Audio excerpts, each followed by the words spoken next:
Ya, sampah plastik ini menjadi ancaman nyata bersama yang merusak lingkungan. Setiap tahunnya kota-kota di dunia menyumbang 1,3 miliar ton per tahun untuk mencemari. Indonesia itu menghasilkan 6,8 juta ton setiap tahunnya sampah plastik, dan itu semuanya endap di lautan. Beberapa waktu lalu, seorang mahasiswi menemukan sampah plastik bungkus mie instan yang diduga telah berusia sekitar 19 tahun di pantai Sendang Biru, Malang, Jawa Timur. Dan Indonesia dalam posisi yang tidak menguntungkan karena berada di antara dua kumpulan sampah dunia, Samudra Pasifik dan Hindia. Belum teratasi masalah sampah domestik, kini bahaya sampah plastik global mengancam.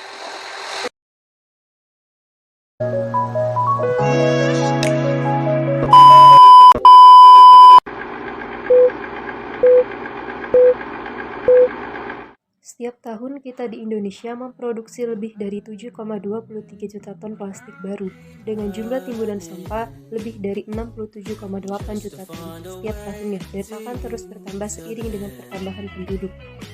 Itu setara sekitar 40.000 populasi paus biru, yaitu hewan terbesar di dunia. Ini baru di Indonesia, belum di seluruh dunia. Dari data World Wide Institute tahun 2018 menyatakan bahwa jumlah rata-rata produksi sampah plastik di seluruh dunia mencapai lebih dari 300 juta ton. Celakanya, dari jumlah produksi itu hanya sebagian kecil yang bisa didaur ulang, sisanya hanya di tempat pembuangan akhir atau di lautan. Dengan tren urbanisasi, produksi dan konsumsi yang menjadi fenomena saat ini, World Economic Forum dan LMF Actor memprediksi pada tahun 2050, jumlah sampah plastik di lautan akan lebih banyak daripada jumlah ikan. Soalan sampah plastik tidak hanya mencemari daratan, tetapi juga merusak lautan.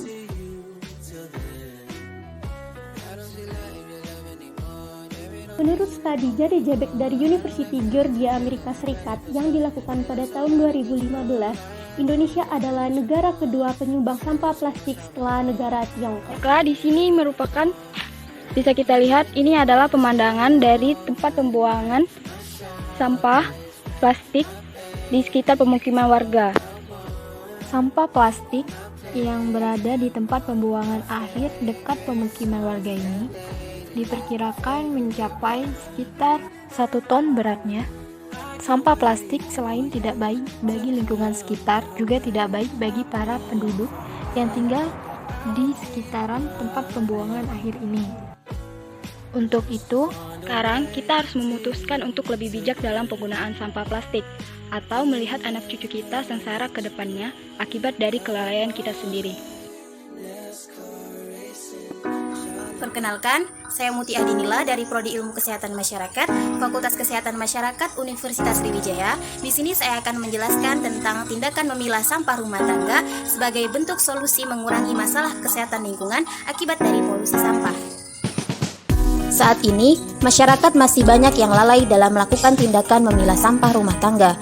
Akibatnya, tercampurnya sampah organik dan anorganik membuat petugas pengelola sampah kesulitan untuk mengelolanya. Pada masa pandemi COVID-19 saat ini, limbah sampah infeksius atau B3 seperti masker dan juga sarung tangan medis jumlahnya semakin meningkat. Nah, apabila limbah ini tidak dibuang secara benar, tidak dilakukan tindakan pemilahan sampah secara benar, maka akan tercampur dengan sampah lainnya, akan menimbulkan resiko kesehatan bagi petugas pengolahan sampah.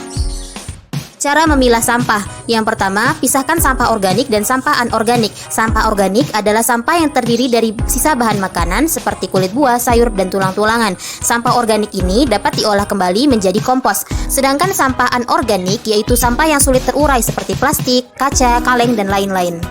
Langkah yang kedua yaitu memilah sampah anorganik.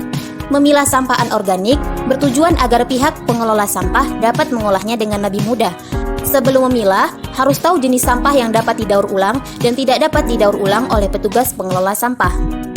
Cara memilah sampah anorganik ialah dengan menyiapkan 5 jenis wadah dan beri label pada setiap wadah sesuai dengan jenis sampah organik yang akan dipilah. Wadah pertama ialah untuk jenis sampah daur ulang campuran. Sampah jenis ini dapat diterima oleh bank sampah dan perusahaan pengolahan sampah. Sampah daur ulang campuran terdiri dari kaleng, aluminium, botol plastik, dan beling. Wadah yang kedua yaitu untuk jenis sampah B3 atau sampah infeksius yang terdiri dari masker, sarung tangan, dan tisu. Jenis sampah ini harus disimpan dalam wadah yang tertutup agar menghindari resiko penularan penyakit. Yang selanjutnya yaitu wadah yang dikhususkan untuk jenis sampah berbahan kertas dan kardus. Wadah selanjutnya untuk jenis sampah residu atau sampah yang tidak dapat diterima oleh bank sampah yang terdiri dari plastik saset, plastik laminasi, selotip, styrofoam, dan kemasan mie. Yang terakhir, untuk jenis sampah lain-lain yang terdiri dari softtek dan popok. Sampah ini agak sulit untuk didaur ulang. Untuk mengurangi polusi dari sampah ini, digunakan alternatif seperti popok kain. Nah, itu tadi tata cara dalam memilah sampah rumah tangga yang baik dan benar. Dengan memilah sampah rumah tangga dengan baik dan benar, selain membantu petugas pengolahan sampah agar dapat mengolahnya dengan mudah, kita dapat mengurangi masalah kesehatan lingkungan akibat dari polusi sampah, terutama sampah rumah tangga. Wabarakatuh. Di sini saya ingin menjelaskan tentang sampah. Seperti yang kita tahu, sampah plastik begitu banyak berada di Indonesia dan pasti sangat mengganggu untuk penglihatan. Jadi sebagai penanganannya, kita bisa menggunakan sampah plastik untuk didaur ulang. Selain sampah plastik, kita juga bisa menggunakan sampah kertas untuk didaur ulang. Seperti contohnya adalah keranjang ini. Keranjang ini digunakan untuk keranjang buah atau keranjang sayur dan dibuat dari sampah kertas, lalu juga ada sampah styrofoam. Jadi kita bisa memanfaatkan dengan sebaik mungkin sampah yang ada. Lalu bisa juga menggunakannya sebagai vas bunga. Jadi tidak akan terbuang sampah-sampah plastik yang ada. Sekian permasalahan sampah dari saya. Saya ucapkan terima kasih. Akibat penggunaan sampah plastik adalah membawa tas belanja dari rumah. Dan membawa tas belanja dari rumah dapat mengurangi penggunaan sampah plastik. Agar tas belanja tidak tertinggal, apalagi jika mendadak harus belanja, sebaiknya siapkan sebuah tas belanja lipat di tas. Kalian juga dapat menyediakan berbagai ukuran tas belanja untuk kantong buah, sayur, dan keperluan rumah lainnya. Langkah berikutnya kita berikan solusi untuk mengatasi pengolahan plastik adalah pengolahan sampah plastik menjadi bahan baku batako. Proses pengolahan sampah plastik menjadi bahan batako inilah yang kemudian dapat dijadikan salah satu solusi alternatif yang dapat mengurangi limbah sampah plastik. Alasannya, karena bahan bangunan ini dinilai lebih ramah lingkungan, karena dapat mengurangi pencemaran lingkungan, dan tidak menyisakan limbah sama sekali seperti bahan bangunan yang selama ini banyak digunakan. Berdasarkan hasil penelitian Janen Jambek, Indonesia saat ini merupakan salah satu negara terbesar penghasil sampah dan berada di urutan kedua. Maka daripada itu, sebagai generasi milenium, hendaknya kita melakukan upaya pengurangan sampah, karena sekecil apapun upaya yang kita lakukan dapat berdampak lebih baik untuk lingkungan kita ke depannya. Upaya yang dapat kita lakukan, pertama, menggunakan tumbler atau membawa wadah minuman kemanapun kita pergi. Selain dapat mengurangi sampah, penggunaan tumbler ini lebih aman digunakan berulang kali daripada kita menggunakan minuman dengan botol kemasan plastik. Yang kedua, menggunakan wadah makanan sendiri atau membawa bekal. Selain cara ini praktis, cara ini juga membuat makanan kita jauh lebih sehat. Dengan demikian, kita dapat mengurangi sampah sekaligus penggunaan styrofoam. Dan yang ketiga, menggunakan sedotan berbahan reusable seperti berbahan stainless.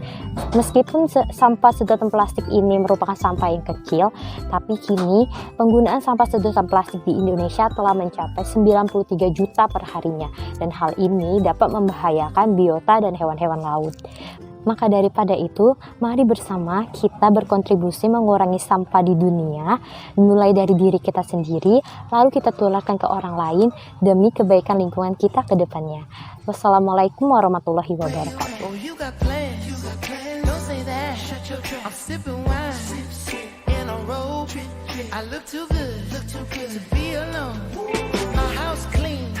My pool warm, just shake smooth like a newborn. This is our